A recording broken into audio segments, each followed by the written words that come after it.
আসসালামু আলাইকুম। সকলকে জানাই ফাল্গুনের অনেক অনেক শুভেচ্ছা। তার সঙ্গে ভ্যালেন্টাইন্স ডের অনেক ভালোবাসা। আজকের ব্লগটি শুরু করেছি সকালবেলা থেকে। তো বাগান বিলাসের শুভেচ্ছা দিয়ে ফাল্গুনকে বরণ করা হচ্ছে।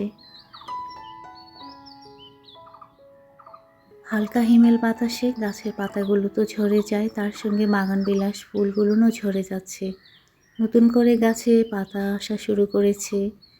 অনেক গাছে তো মুকুলও চলে এসেছে। তো আপনারা খেয়াল করেছেন, আম গাছে কিন্তু একটা ঘুঘু বসেছিল। আজকে আমার ছুটি সকালে নাস্তা বানানোর ক্ষেত্রে, যার কারণে ব্যালকনিতে বসেছি। কেন ছুটি খেয়াল করেন, হাতে আমি দিয়েছি মেহেদি। সকাল সকাল উঠে মেহেদি হাতে দিয়েছি। রাত্রিবেলা দিয়েছিলাম, আর কিছুটা যে ছিল সেটা সকালবেলা ঘুম থেকে উঠেই দিয়েছি। তো নাস্তা বানানোর ক্ষেত্রে আমার বর আর মেয়ে দুজনেই রান্নাঘরে, আমি ড্রয়িং রুমে বসে এখন নাস্তা করে নিচ্ছি। যখন থেকে বিজনেসের কাজ শুরু করেছি, টেবিলে আসলে সেইভাবে খাওয়া হয় না, এই ড্রয়িং রুমেই খাওয়া হয়, কারণ টেবিল একদম জিনিস দিয়ে সব সময় ভরে থাকে। তো তুরাবিগুলো কড়া করে ভেজে নিয়ে যাচ্ছে। মাংস রান্না করা ছিল, যার কারণে পরোটাও বানিয়ে নিয়েছে। ড্রয়িং রুমে বসেছেও। এই যে টেবিলের কি অবস্থা, সব সময় এরকম থাকে, যার কারণে টেবিলে বসে খাওয়ার পরিবেশটা আর হয় না সেই আগের মতো। আমার বর আর তুর্য দুজনে মিলে তুর্যের রুমে কাজ করতেছে। কি করতেছে একটু খেয়াল করেন, আর বাকিটা আমি একটু পরে দেখিয়ে দিব। তার আগে আমি দেখিয়ে দিই, গত ব্লকে নুসরাত আইটি থেকে আপু কমেন্ট করে বলেছিল যে আমি যেন ক্যাবিনেটগুলো ভালোভাবে দেখিয়ে দিই। তো নতুন বেশ কয়েকটা ক্যাবিনেট বানিয়েছি, তো একটা একটা করে আমি দেখিয়ে দেব। খেয়াল করেন, এই ক্যাবিনেটের প্রথমে যেটা, সেটা আমি ড্রয়ার রেখেছি। এখানে ছোট্ট সিঙ্গেল একটা পাল্লা রেখেছি, আর এদিকে দুটো ডোর। যেহেতু আমার বিজনেসের আইটেমগুলো টেবিলের মধ্যে থাকে, আমার অগুছানো তো পরিবেশ একদমই ভালো লাগে না, যার কারণে ক্যাবিনেট বানিয়ে নেওয়া। খুব বড় বড় ক্যাবিনেট বানাতে পারিনি, আমার বাসায় যেহেতু জায়গা নাই। যেই জায়গাগুলো ফাঁকা ছিল বাস সেটা অনুযায়ী ক্যাবিনেট বানিয়ে নেওয়া। তো বেসিনের পাশে এই জায়গাটা ফাঁকা ছিল, তো এখানে আমি ছোট্ট একটা ক্যাবিনেট বানিয়েছি। ডিজাইনটা তো আপনারা দেখলেন। প্রত্যেকটা ক্যাবিনেট কীরকম হয়েছে অবশ্যই কিন্তু কমেন্ট করে জানাবেন। তো এই ক্যাবিনেটের মধ্যে আপাতত ঘি, ঝলা গুড়, তারপর চকলেট গুড়, তিলের খাজা, আরও কি কি আসলে সেভাবে এখনও আমি গুছাতেই পারিনি। ব্যাস এলোমেলো অবস্থায় রেখে দিয়েছি ঢুকিয়ে, যেন টেবিলটা ফাঁকা থাকে। চকলেট গুড় অনেক আপু আন্টিরা অর্ডার দিয়েছে, এসেছে, কিন্তু এ বিষয়ে আমি কথা বলবো একটু পরে। তার আগে আপনাদেরকে ক্যাবিনেটগুলো দেখিয়ে দিই। বিশেষ করে নুসরাত আপু রিকোয়েস্ট করেছে, কারণ উনি ক্যাবিনেট বানাতে চায়। তো আপনাদেরকে দেখানোর পাশাপাশি আমি কিন্তু ক্যাবিনেটগুলো গুছিয়ে নেব।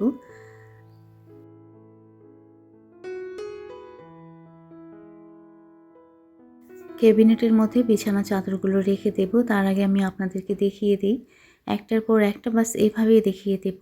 আপনাদের যেটা ভালো লাগবে অবশ্যই আমাকে জানাবেন হোয়াটসঅ্যাপে। আমার হোয়াটসঅ্যাপ নাম্বার তো দেওয়া আছে।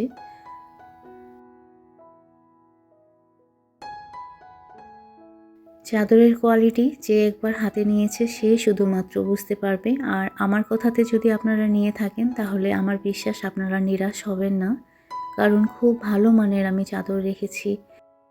যেসব আন্টি আপুরা চাদর অর্ডার দিয়েছিল এবং হাতে পেয়েছে, তারা কিন্তু খুব খুশি। নেক্সট টাইমে আবার অর্ডার দিবে এরকম বলেছে। আমিও কিন্তু খুব অপেক্ষায় আছি যে আপু আন্টিরা কবে আমাকে নতুন করে অর্ডার দেবে। তো এখন আপাতত আমার যে চাদরগুলো আছে আমি সেগুলো দেখিয়ে দিচ্ছি। সবগুলো আমার পছন্দের, এটা তো অনেক বেশি পছন্দ। এটা শুধু একটাই আছে, তো যারা প্রথমে অর্ডার দেবে তারাই পাবে। তো আমি সবগুলো দেখিয়ে দিচ্ছি, একটু খেয়াল করেন, প্রত্যেকটাই কিন্তু অনেক সুন্দর।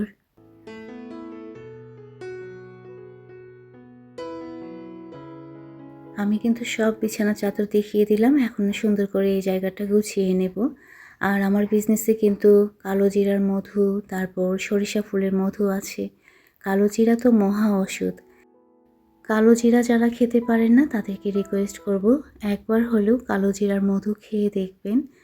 কালো জিরার যে কতটা গুণ সেটা আসলে সেভাবে বলে শেষ করা যাবে না। সরিষা ফুলের মধু প্রায় কিন্তু সিজন শেষের দিকে, আপনারা চাইলে স্টক করে রাখতে পারেন। আমার কাছে কিন্তু অ্যাভেলেবেল আছে কালো জিরার মধু, সরিষা ফুলের মধু। তো আমি কিন্তু সুন্দর করে বিছানা চাদরগুলো দিয়ে ক্যাবিনেটটা গুছিয়ে নিলাম। আর এই যে আরেকটা ক্যাবিনেট, আর ওই যে আরেকটা ক্যাবিনেট, এটারও প্রথমে আমি একটা ড্রয়ার দিয়েছি। তারপর এই যে সব কিন্তু বিজনেসের জিনিস। চিনি গুঁড়া চাল, দিনাজপুরের 1 নম্বর চিনি গুঁড়া চাল। এই চাল আমার মনে হয় না আপনারা অন্য কোথাও পাবেন। অনেক বড় বড় কোম্পানি আছে যারা বিভিন্ন ধরনের খাবারের আইটেম সেল করে। নাম আমি নিতে চাচ্ছি না, কিন্তু আপনারা তো কম বেশি খেয়েছেন বাইরে থেকে চিনি গুঁড়া চাল কিনে। আমার চাল নিয়ে একবার দেখবেন যে বাহিরের কেনা চাল আর আমার চালের মধ্যে পার্থক্য কী। কেন আমি বলছি 1 নাম্বার। আর কাঠারি চিড়া রেখেছি। প্রথমে আমি যে চিড়া দেখালাম সেটাও কিন্তু কাঠারি। ওটার ভিতরে কাগজটা দিতে বাচ্চারা ভুলে গিয়েছে, আর এগুলোর প্রত্যেকটার ভিতরে কাগজ দেওয়া আছে। তার মানে এই না যে কাগজ যেটাতে থাকে না সেটা অন্য। সবগুলোই কিন্তু আমাদের সেম কোয়ালিটির, বাস বাচ্চারা যেহেতু সিল করে তখন হয়তো বা ওরা কাগজ দিতে ভুলে গিয়েছে। আর এদিকে 2 ধরনের পাঁপড় রেখেছি, মুগ ডালের পাঁপড়। একটা স্পেশাল এই কারণে, কারণ ওটাতে বেশি মশলা আছে আর ওটার ঘ্রাণটা অনেক সুন্দর। আর আরেকটা কম মশলাযুক্ত। দুটোই কিন্তু মুগ ডালের পাঁপড়। এই ক্যাবিনেটগুলো বানানোর পরে কিছুটা হলেও আমার যে এই যে বাসা বিজনেসের জন্য এলোমেলো হয়ে আছে এটা কম হবে। আর এই যে এটা হচ্ছে ঢেঁকি চিড়া, আর তার সঙ্গে আমি কিন্তু মুগ ডাল রেখেছি, সোনামুখী যেটা মুগ ডাল বলে, একদম 1 নাম্বার। কোনো ময়লা কোনো কিছুই পাবেন না, একদম সবগুলো ফ্রেশ। আর এই জিনিসগুলো নেওয়ার জন্য আপনাদেরকে কি করতে হবে, আমাকে হোয়াটসঅ্যাপে নক করতে লাগবে। আর এদিকে আরেকটা যেটা ছোট্ট একটা ডোর, এটা 2 পার্ট আছে। এই যে 28 চিড়া রাখা হয়েছে একটাতে, আর নিচেরটাতে রাখা হয়েছে তিলের খাজা। এখনও এগুলোর বাবল রেপ দিয়ে রেপিং করা হয়নি, বাস পেপার দিয়ে মোড়ানো হয়েছে। তো এটা ছিল আমার 2 নাম্বার ক্যাবিনেট। আর ওই যে বাহিরে যেটা আছে সেটা কিন্তু শু ক্যাবিনেট হিসেবে আমি বানিয়েছি। এটা না হয় আরেকদিন শেয়ার করব। আর এই যে তুর্যের রুমের একটু সেটিং চেঞ্জ করা হয়েছে, ওর স্টাডি টেবিলটা দেওয়া হয়েছে জানালার পাশে। এখানে দেওয়াতে ভালো হয়েছে, যেহেতু এখন গরম পড়তেছে জানালা খুলে দিয়ে ও সুন্দর করে ওখানে বসে পড়তে পারবে, আলো আসবে। আর যেখানে আগে স্টাডি টেবিলটা ছিল ওখানে ড্রেসিং টেবিল দেওয়া হয়েছে।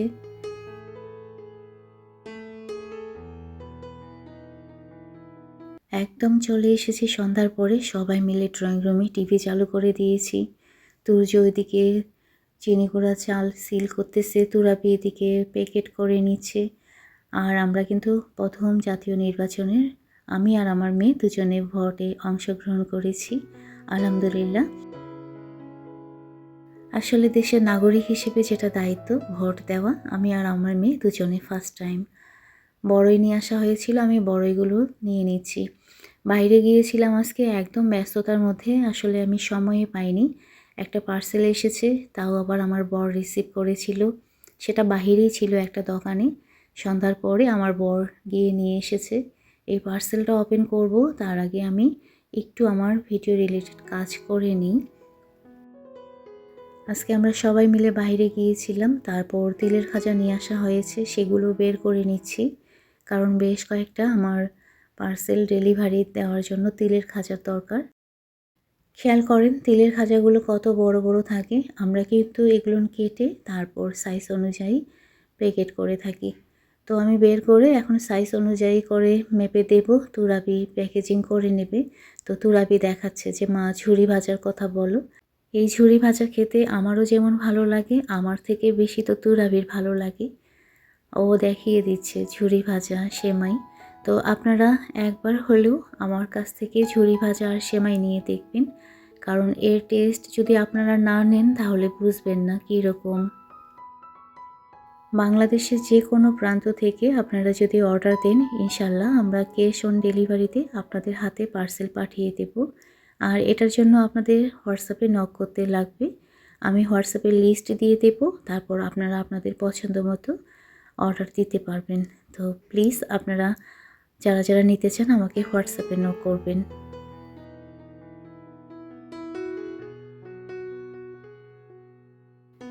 এদিকে আমি তিলের খাজাগুলো কিভাবে ভেঙে নিচ্ছি খেয়াল করেন। আপনারাও এই টেকনিকটা শিখে নেন।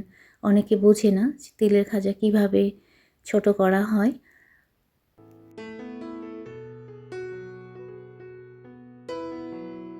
প্রচুর সময় দিতে লাগে তিলের খাজা প্যাকেজিং করতে, কারণ এটা এক ধাপে না 4 ধাপে করতে লাগে। এই যে ছোট ছোট করে আমি যে পিস করে নিচ্ছি, তারপরে ওজন করে নেওয়ার পরে প্যাকেটে ঢোকানো হয়, তারপর পেপার দিয়ে মোড়ানো হয়, লাস্ট যেটা করতে হয় বাবল রেপ দিয়ে মোড়াতে হয়।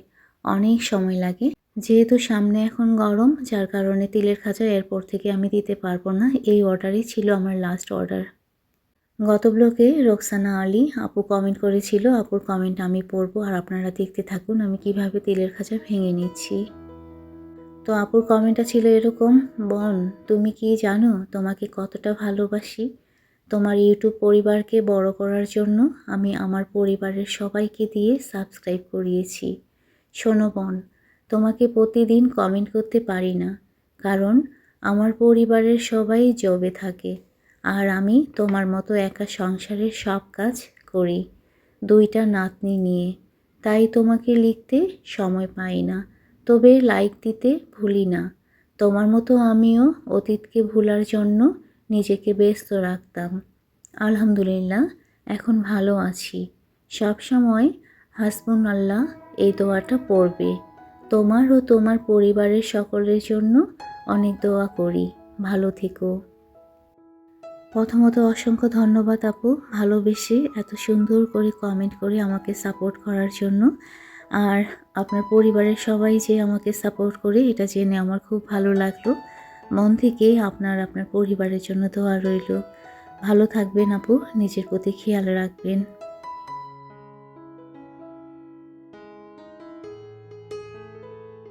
আচ্ছা, আমি কিন্তু এখন পার্সেল খুলে নিচ্ছি। এটা একজন আপু পাঠিয়েছে। আমি এক ব্লগে বলেছিলাম ইমতিয়াজ হিমু আপুর কথা, কমেন্ট পড়েছিলাম। আসলে আপু কমেন্ট করেছিল যে আপু নতুন করে বিজনেস আবার শুরু করেছে। আপু কিন্তু গুঁড়ো মশলার বিজনেস করে। যে গুঁড়ো মশলা আপু নিজের হাতে ধুয়ে পরিষ্কার করে একদম নিজেই গিয়ে দাঁড়িয়ে থেকে কুটে নিয়ে আসে, একদম ভেজাল মুক্ত গুঁড়া মশলা। আপুর কমেন্ট পড়ার পরে অনেকে কিন্তু আমাকে নক করেছিল যে আপুর কোনো পেজ আছে নাকি। তখন কিন্তু আমি জানতাম না যে আপুর কোনো পেজ আছে। আপুর ফেসবুক পেজের নাম নোম কিচেন, আর আপুর হোয়াটসঅ্যাপ নাম্বার আমি দিয়ে দিয়েছি। আপনারা চাইলে হোয়াটসঅ্যাপে আপুর সঙ্গে কথা বলতে পারেন, তা না হলে সরাসরি ফেসবুক পেজে নক করতে পারেন। আমরা তো সবাই এখন স্বাস্থ্য সচেতন। বাহির থেকে যে গুঁড়া মশলা নিয়ে আসি সেটার সঙ্গে কি যে মিক্সড থাকে, কিন্তু আপুর মশলা একদম ভেজাল মুক্ত। আর এটার ঢাকনা খোলা মাত্র এত সুন্দর ঘ্রাণ, একদম মনে পড়ে গিয়েছিল মার কথা। মা বাসায় সব সময় ধুয়ে মশলা করত, ঠিক সেরকম ঘ্রাণ ছিল। আপুও কিন্তু আপুর মা শাশুড়ি মার কাছ থেকে শিখেই কিন্তু সেভাবে মশলা বাসায় নিজের হাতে করে থাকে, শুধুমাত্র আপনাদেরকে ভেজালমুক্ত খাবার খাওয়ানোর জন্য। তো আপনাদেরকে রিকোয়েস্ট করব, আপুর হোয়াটসঅ্যাপ নাম্বারে নক করে আপুর কাছে ডিটেলস শুনে নেবেন। আর চাইলে আপনারা ফেসবুক পেজে ঘুরে আসতে পারেন। আপুর ফেসবুক পেজের নাম নোম কিচেন।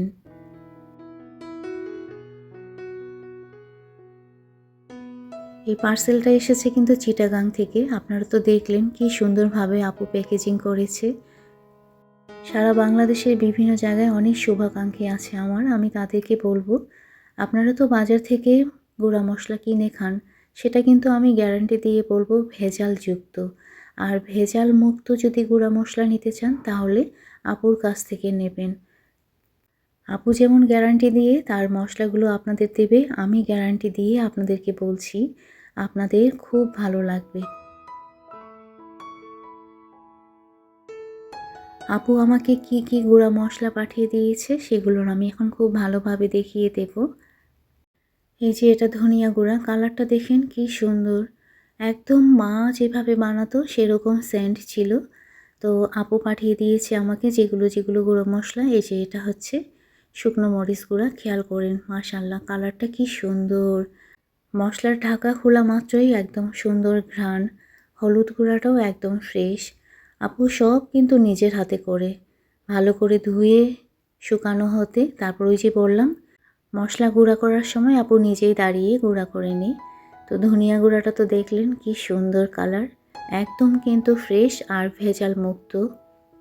আমি তো এরপর থেকে বাজার থেকে আর মশলা কিনবো না, গুঁড়া মশলা আপুর কাছ থেকেই নেব। শুধু যে গুঁড়া মশলা তা না, যেহেতু সামনে রোজা, তো আপু কিন্তু বুটের ডালের বেসন রেখেছে। বাজারে কিন্তু আপনারা বুটের ডালের বেসন কিনতে গেলে ওরা কিন্তু দেবে, বলবে বুটের ডালের বেসন, কিন্তু সেটা কিন্তু বুটের ডালের কখনোই হয় না।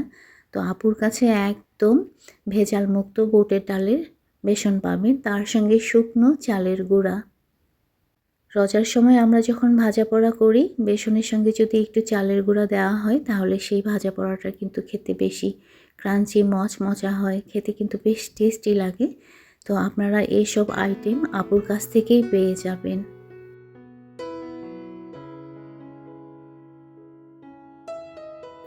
আর এই আইটেমগুলো নেওয়ার জন্য আপনাদেরকে আপুর হোয়াটসঅ্যাপ নাম্বারে নক করতে লাগবে।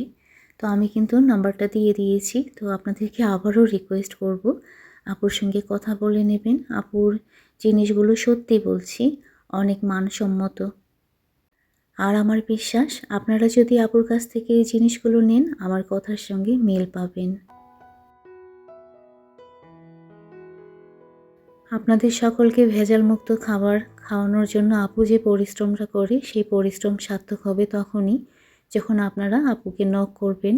যেহেতু আমাদের দৈনন্দিন জীবনে এই জিনিসগুলো লাগে, তো বাজার থেকে না নিয়ে আপনারা যদি আপুর কাছ থেকে নেন, এক্ষেত্রে আপুর কিন্তু অনেকটা সহযোগিতা হবে। এজন্যই আপনাদেরকে রিকোয়েস্ট করতেছি, খুব ভালো মানের জিনিস আপুর কাছ থেকে নেওয়ার জন্য। পাশে কিন্তু আমার বর, ও আমাকে হেল্প করতেছে, কারণ ভালোভাবে আপনারা যেন দেখতে পারেন। আপুর পেজের নাম নোম কিচেন। আর মশলাগুলো এত কোয়ালিটি সম্পন্ন যে আমার বরও কিন্তু আমাকে হেল্প করতেছে। আমার বর চায় আপনারা আপুর কাছ থেকে এই মশলাগুলো নিয়ে খেয়ে দেখবেন। আপু আন্টিরা প্রতিনিয়ত যেভাবে ভালোবাসা দিয়ে আমাকে সাপোর্ট করে যায়, সত্যি আমি সকলের কাছে চিরকৃতজ্ঞ। তো একজন আপুর আমি এখন পার্সেল রেডি করে নিচ্ছি, শেলি আপু। উনি 3 কেজি পাটালি গুড় অর্ডার দিয়েছে, 2 কেজি ছোলা গুড়। আমার মনে হয় আপু সারা বছরের জন্যই অর্ডার দিয়েছে, কারণ এই গুড় কিন্তু আমি আর দিতে পারবো না। যারা যারা অর্ডার দিয়েছে শুধুমাত্র তাদের দিয়ে দিতে পারবো। তো ঘি দিয়েছে 400 গ্রাম, চকলেট গুড়। আচ্ছা, চকলেট গুড় সম্বন্ধে আমি কিছু কথা বলতে চেয়েছিলাম। তো এবার কি হয়েছে, যেহেতু শীত একটু কমে গিয়েছে, তো চকলেট গুড়টা কিন্তু দানাদার বেশি এসেছে, সফট কম। হ্যাঁ, গরমে কিন্তু এটা গলে যায়। যেহেতু আমি বাইরে দূরে পাঠিয়ে দেবো, এজন্য আমি বলেছি যে একটু যেন শক্ত শক্ত করে। স্মুথ চকলেট গুড় যেটা আমি দেখিয়েছিলাম শুরুতে, সেটা যদি আমি এখন আপনাদের দিই, তাহলে কিন্তু এটা রাস্তায় গলে যাবে, যার কারণে একটু টাইট করা হয়েছে। তো শেলি আপু, অসংখ্য ধন্যবাদ ভালোবেসে আমাকে সাপোর্ট করার জন্য। এভাবে সাপোর্ট করে যাবেন। আর আপু, আপনার পার্সেল আমি রেডি করে নিয়েছি, ইনশাল্লাহ 2-1 দিনের মধ্যেই পেয়ে যাবেন। এই যে খেয়াল করেন, দানাদার যুক্ত চকলেট গুড়, এটা কিন্তু গরমে থাকলে গলে যাবে। তো আমার এই জিনিসগুলো নেওয়ার জন্য অবশ্যই আপনাদেরকে হোয়াটসঅ্যাপে নক করতে হবে। আজকের মতো এই পর্যন্ত, সবাই ভালো থাকবেন। ওকে।